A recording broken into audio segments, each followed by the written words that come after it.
आज्ञा पालन। रेगिस्तान के किनारे स्थित एक गांव में एक व्यापारी रहता था। वह ऊँटों का व्यापार करता था। वह ऊँटों के बच्चों को खरीदकर उन्हें शक्तिशाली बनाकर बेचा करता था। इससे वह ढेर सारा लाभ कमाता था।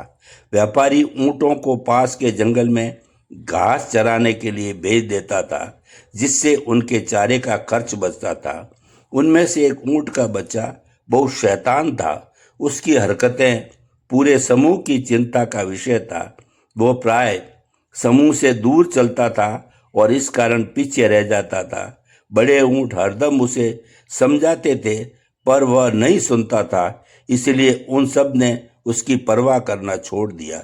व्यापारी को उस छोटे ऊँट से बहुत प्रेम था, इसलिए उसने उसके गले में घंटी बांध रखी थी।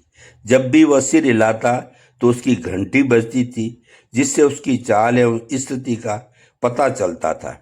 एक बार उस स्थान से एक शेर गुजरा जहां ऊँट चर रहे थे। उसे ऊँट की घंटी के द्वारा उनके होने का पता चल गया था।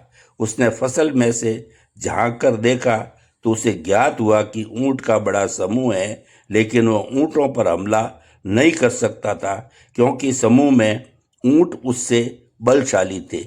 इस कारण वह मौके की तलाश में वहां छुप कर खड़ा हो गया। समूह के एक बड़े ऊँट को खतरे का आभास हो गया।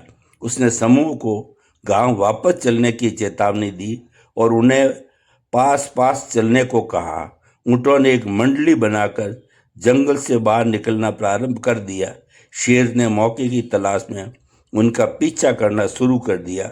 बड़े ऊँट ने विशेषकर छोटे ऊँट को सावधान किया था, कहीं वह कोई परेशानी न खड़ी कर दे, पर छोटे ऊँट ने ध्यान नहीं दिया और वह लापरवाही से चलता रहा। छोटा ऊँट अपनी मस्ती में अन्य ऊँटों से पीछे रह गया। जब शेर ने उसको देखा तो वह उस पर झपट पड़ा। छोटा ऊँट अपनी जान बचाने के लिए इधर उधर भागा, पर वह अपने आप को उस शेर से बचा नहीं पाया। उसका अंत बुरा हुआ, क्योंकि उसने अपने बड़ों की आज्ञा का पालन नहीं किया। शिक्षा मिलती है कि हमें अपनी भलाई के लिए अपने माता पिता एवं बड़ों की आज्ञा का पालन करना चाहिए।